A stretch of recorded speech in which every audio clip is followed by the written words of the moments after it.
Hello friend, GP ফ্যামিলিতে তোমাদের অনেক স্বাগত।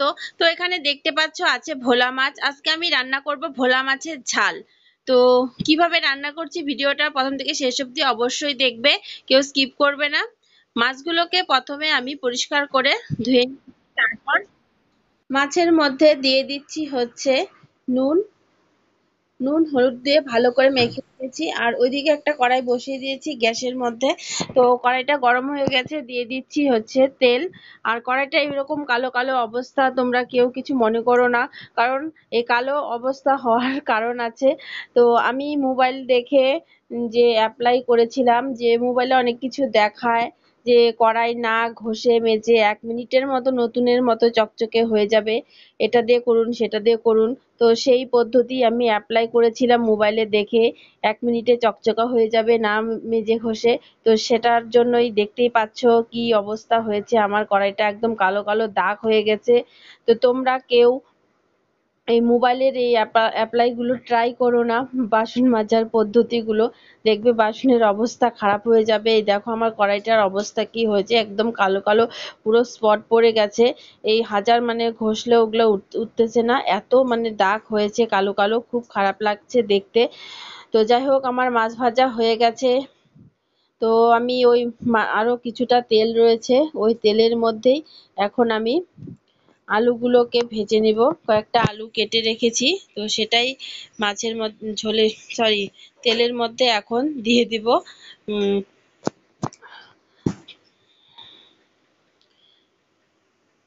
তো আলুটা দিয়ে একটু সামান্য পরিমাণে নুন আর হলুদ দিয়ে দেব আলুতে, দিয়ে একটু ভেজে নেব আলুটা লাল লাল করে।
তো আলুগুলো ভেজে উঠিয়ে নিয়েছি। তো এখন আরো কিছুটা সর্ষের তেল দিয়েছি, তেলটা একটু বেশি পরিমাণে দিতে হবে, তাহলে খেতে টেস্টটা একটু বেশি হবে।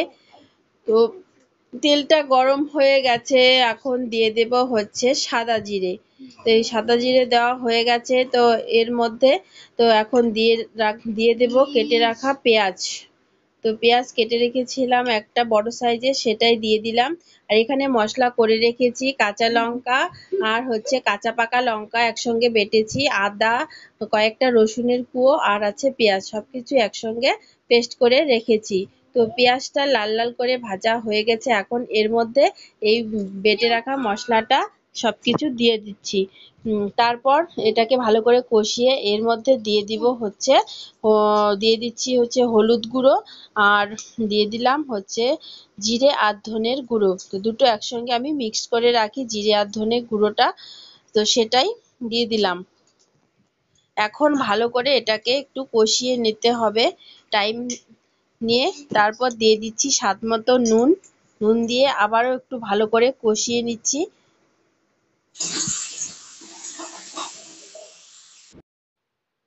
তো সব মশলাটা কষিয়ে নেওয়ার পর দিয়ে আলুটা দিয়েও ভালো করে কষিয়ে নিয়েছি, এখন দিয়ে দিচ্ছি ঝোল।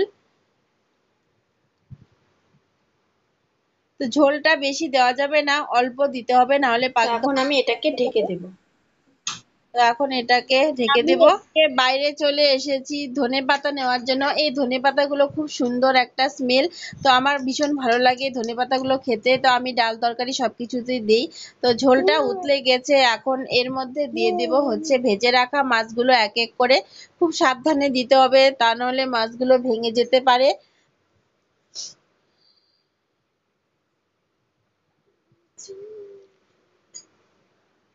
মাছ দেওয়া কমপ্লিট হয়ে গেছে, ঝোলটাকে 1 মিনিটের মতো জাল করে তারপর এখন নামিয়ে নিয়েছি। তো উপর দিয়ে একটু ধনেপাতা কুচিয়ে দিয়েছি, দেখো কত সুন্দর হয়েছে। যারা ভোলা মাছ খাও না তারা একবার এইভাবে ট্রাই করো, দেখো দারুণ লাগে খেতে ভোলা মাছ এভাবে রান্না করলে।